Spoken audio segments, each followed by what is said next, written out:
Well, good morning, Yotam. It's morning here in Sorgadis.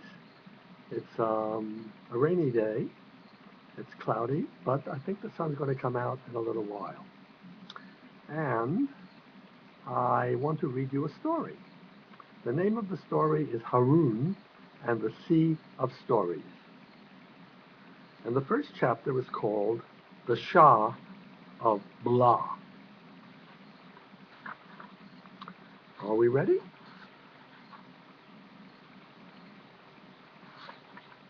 And here we go.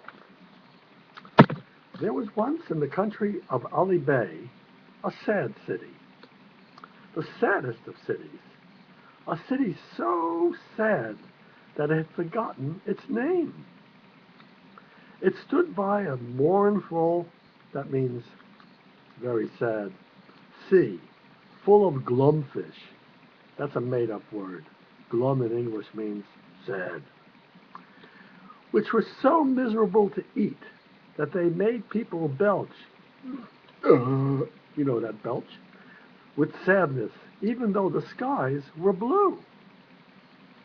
In the north of the sad city stood mighty factories, which, so I'm told, sadness was actually manufactured, packaged, and sent all over the world, which never seemed to get enough of it. Seems like that's the way it is, isn't it? Black smoke poured out of the chimneys of the sadness factories and hung over the city like bad news. And in the depths of the city, beyond an old zone of ruined buildings that looked like broken hearts,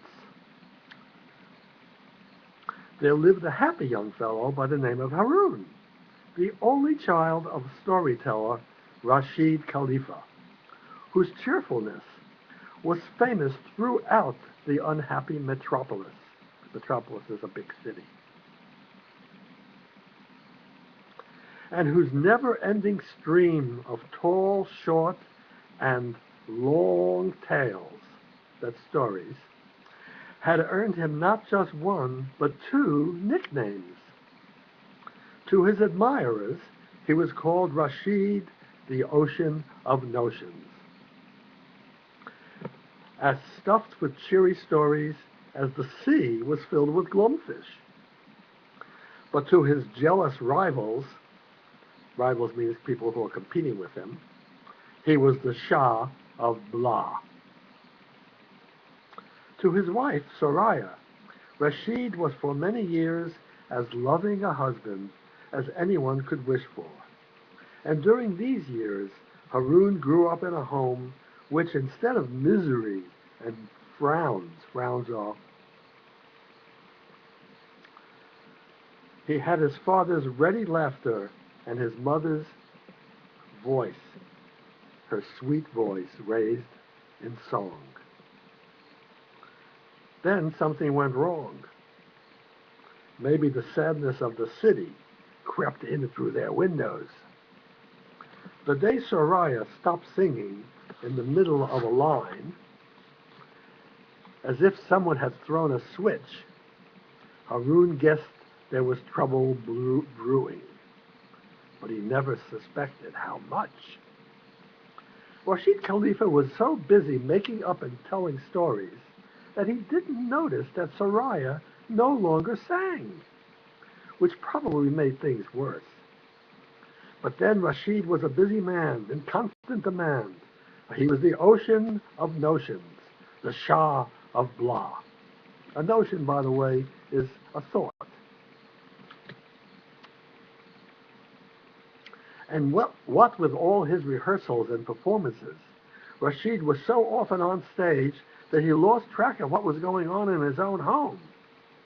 He sped around the city and the country telling stories, while Soraya stayed home, turning cloudy, even a little thunderous, and brewing up quite a storm.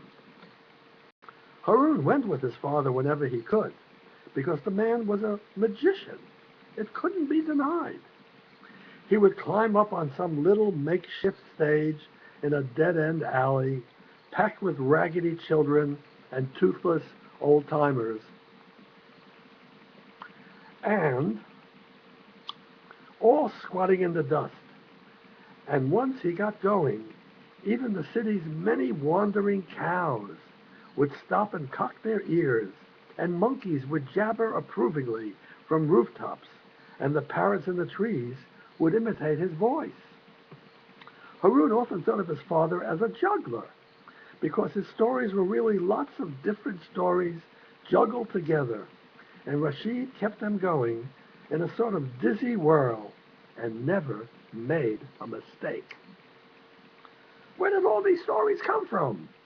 It seemed like all Rashid had to do was to part his lips in a plump red smile, and out would pop some brand new saga.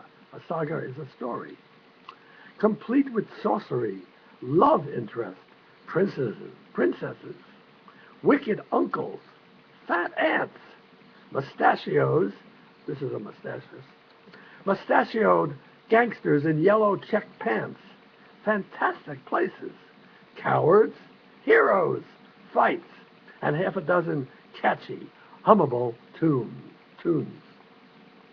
Everything comes from somewhere, Haroun reasoned, so these stories can't simply come out of thin air. But whenever he asked his father this most important of questions, the Shah of Blah would narrow his, to tell the truth, slightly bulging eyes, and pat his wobbly stomach, and stick his thumb between his lips, while he made ridiculous drinking noises. Haroun hated it when his father acted this way. Now, come on, where do they come from, really, he'd insist. And Rashid would wiggle his eyebrows mysteriously and make witchy fingers in the air. From the great story sea, he'd reply. I drink the warm story waters, and then I feel full of steam. Haroun found this statement intensely irritating. Where do you keep this hot water, then, he argued, craftily. In hot water bottles, I suppose. Well, I've never seen any. It comes out of an invisible tap. A tap is like a faucet, like on the sink. Installed by one of the water genies, said Rashid with a straight face. You have to be a subscriber. And how do you become a subscriber? Said Haroun. Oh, said the Shah of Blah, that's much too complicated to explain. Anyhow, said Haroun grumpily, I've never seen a water genie either. Rashid shrugged. You're never up in time to see the milkman, he pointed out. In some places, a milkman comes in the morning and delivers milk right by your door. But you don't mind drinking the milk, do you? Now kindly stop and desist from this ifing and butting and be happy with the stories you enjoy. Except that one day, Haroun asked one question too many, and then all hell broke loose. The Khalifas lived in the downstairs part of a small concrete house with pink walls, lime green windows, and blue painted balconies with squiggly metal railings, all of which made it look, in Haroun's view, more like a cake than a building. It wasn't a grand house, nothing like the skyscrapers where the super rich folks lived. And then again, it was nothing like the dwellings, the living places of the poor either.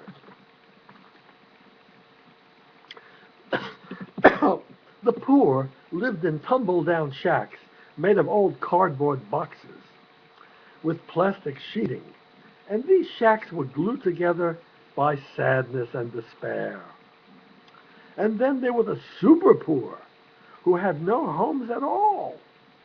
They slept on pavements, on sidewalks, and in the doorways of shops, and had to pay rent to local gangsters for doing even that.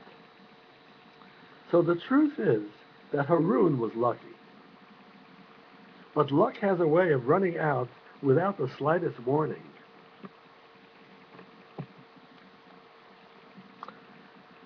One minute you've got a lucky star watching over you, and the next instant it's done a bunk.